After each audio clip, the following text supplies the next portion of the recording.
কষ্ট তো তখনই হয় যখন ফুল একটা স্কোয়াডের উপর রাজ দিয়ে তিনটা এনিমিকে ডাউন দেওয়ার পর লাস্ট এনিমির কাছে মার খাওয়া। তো গাইস কি হয়েছে তোমরা ফুল ভিডিও দেখলে বুঝতে পারবা।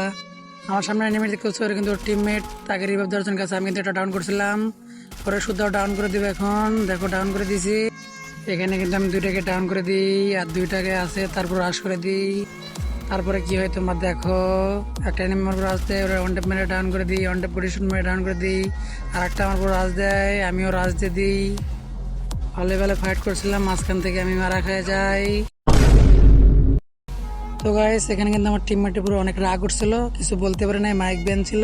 যাই হোক ভিডিও এই পর্যন্ত, ভালো লাগলে একটু লাইক করে দিও আর চ্যানেলে নতুন না থাকলে সাবস্ক্রাইব প্লিজ। কষ্ট তো তখনই হয় যখন ফুল একটা স্কোয়াডের উপর রাজ দিয়ে তিনটা এনিমিকে ডাউন দেওয়ার পর লাস্ট এনিমির কাছে মার খাওয়া। তো গাইস কি হয়েছে তোমরা ফুল ভিডিও দেখলে বুঝতে পারবা।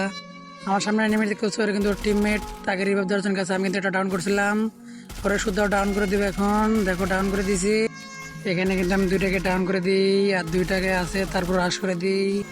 তারপরে কি হয় তোমরা দেখো, একটা এনিমি আমার উপর আসতে ওয়ান ট্যাপ মেরে ডাউন করে দিই, ওয়ান ট্যাপ পজিশন মেরে ডাউন করে দিই। আর একটা আমার উপর রাজ দেয়, আমিও রাজ দিয়ে দিই। ভালো ভালো ফাইট করছিলাম, মাঝখান থেকে আমি মারা খেয়ে যাই। তো গাইস এখানে কিন্তু আমার টিমমেটের পুরো অনেক রাগ উঠছিল, কিছু বলতে পারে নাই, মাইক ব্যান ছিল। যাই হোক ভিডিও এই পর্যন্ত, ভালো লাগলে একটু লাইক করে দিও আর চ্যানেলে নতুন না থাকলে সাবস্ক্রাইব প্লিজ।